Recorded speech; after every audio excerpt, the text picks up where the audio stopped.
طابت أوقاتكم أعزائي المشاهدين بكل خير.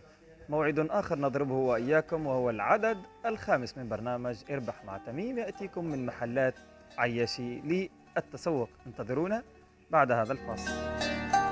هذا البرنامج برعاية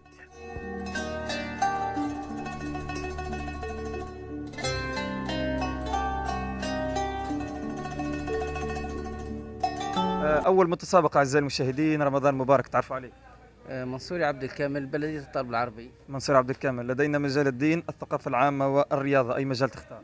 مجال الدين. مجال الدين من 1 إلى 4. 3. السؤال رقم 3: كم عدد سجدات التلاوة يا منصوري؟ ذات التلاوة كم عدد؟ كن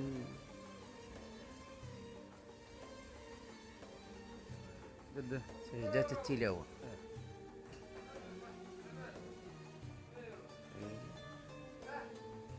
ممكن 14. نساعدك بحاجة واحدة، انك قربت للرقم الصحيح ومزت لك فرصة واحدة للمحاولة. رب اسرع. هو في 14 صورة. 14 صورة. مجموعة ندخل بركة في سجدات التلاوة موجودة في 14 صورة، وقريب تقرب للرقم. هاني زدت ساعتك أكثر. 15 تأكد من إجابتك.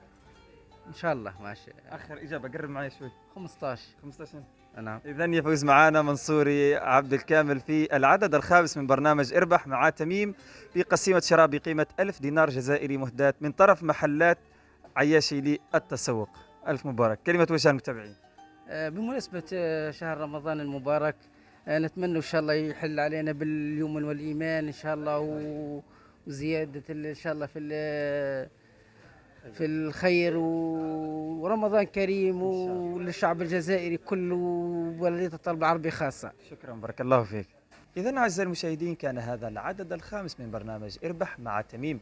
أشكركم على حسن الإصغاء وطيب المتابعة. وهذا السؤال موجه إلى حضراتكم وهو كالتالي: كم بلدية تتبع دائرة الطلب العربي؟ قدم الإجابة في تعليق مرفق بالاسم واللقب، وقم بمشاركة العدد حتى تحسب الإجابة. صحف تركو.